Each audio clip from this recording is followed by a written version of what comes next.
The cockroach party అని చెప్పేసి ఒక పార్టీ వచ్చింది. దీన్ని ఎట్లా చూడాలంటారు సార్? ప్రభుత్వాలు నడుస్తున్న విధానం మీద కొంత అసంతృప్తిగా ఉన్నటువంటి యువకులు తమ అభిప్రాయాలను వ్యక్తం చేసే స్థాయికి వచ్చినారు. ఒరిజినల్ కాంగ్రెస్ సైకిల్ కాంగ్రెస్ లా అయిపోయింది. ఇప్పుడు ఇది బయటపడ్డట్టేనా సార్? మళ్ళా ఏడన్నాడు రేవంత్ రెడ్డి అని మనం భూతద్దం పెట్టి వెతకాల్సిన పరిస్థితి ఏర్పడుతుంది. 2034 వరకు నేనే ఉంటా, కాంగ్రెస్ పార్టీ అధికారంలోకి వస్తుంది. నుంచి 2 సార్లు నాకు అధికారం ఇస్తారు ప్రజలు. 34 వరకు నేనే ఉంటా. 34 వరకు నేనే ఉంటా. ప్రజల మనసులను గెలుచుకొని అధికారంలోకి రావాలి తప్ప నేను కేసీఆర్ ను రాజకీయ జీవితం లేకుండా చేస్తా, కేటీఆర్ ను తిడతా, హరీష్ రావును తిడతా, నేను అధికారంలోకి వస్తా, అది ఆయన భ్రమ. నువ్వు శాపగ్రస్తుడివి చంద్రశేఖర్ రావు. నీ డైరీలో కాదు, నీ గుండెల్లో రాసుకో. నీ కొడుకు గుండె మీద రాయి. అంటే ఇక్కడ చూసుకున్నట్టయితే ఇంకో మాటలు కూడా మాట్లాడారు. అంబేద్కర్, ఇందిరాగాంధీ, సీనియర్ ఎన్టీఆర్ జాతి రత్నాలు వీళ్ళు అని చెప్పేసి. మా అంబేద్కర్ తో వీళ్ళను పోల్చడమే తప్పు. అంబేద్కర్ ఒక మహామహనీయుడు. ఇందిరాగాంధీ దేశంలో ఎమర్జెన్సీ పెట్టింది, ప్రజల హక్కులను కాలరాసింది, దేశమంతా ఆమె చేసిన పనిని తూ అని ఉమ్మేసినారు.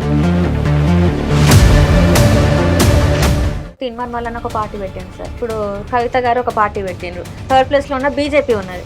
3 పార్టీలలో ఎవరికన్నా మరి ఛాన్స్ ఇచ్చే అవకాశం ఉందంటారు తెలంగాణ ప్రజలు? మరి పార్టీ పెట్టంగానే వాళ్ళు దుకాణం తెరుచుకోగానే అందరు పోయి గిరాకీ వస్తారని అనుకుంటే చాలా పొరపాటు. కూడా ఆంధ్రప్రదేశ్ లో ఎందుకు విగ్రహాలు పెట్టలేదు? ఆరాధ్య దైవంగా పొగుడుతున్నాడు కదా రేవంత్ రెడ్డి జైపాల్ రెడ్డిని. జైపాల్ రెడ్డి విగ్రహం విజయవాడలో పెడతాడా?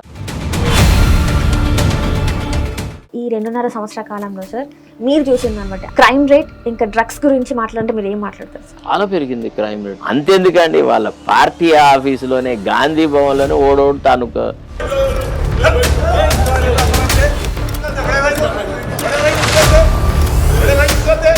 ఎన్టీ రామారావు ఒక గొప్ప నాయకుని తీసుకొచ్చినాడు, కడియం శ్రీగారు లాంటి వాడని పెట్టి మనం రాజీనామా పెట్టించి గెలిపించుకొని చూద్దాం. అసలు ఏ పార్టీలో చెప్తలేరు కదా.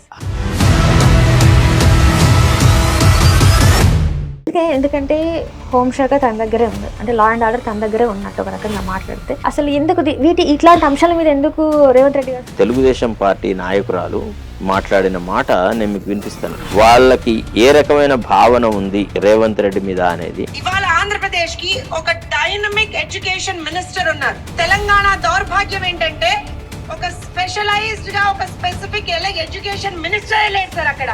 ఇది దౌర్భాగ్యం తెలంగాణలో. రేవంత్ రెడ్డి యొక్క పాలన మీద ఆంధ్ర వాళ్ళ అభిప్రాయం ఇది.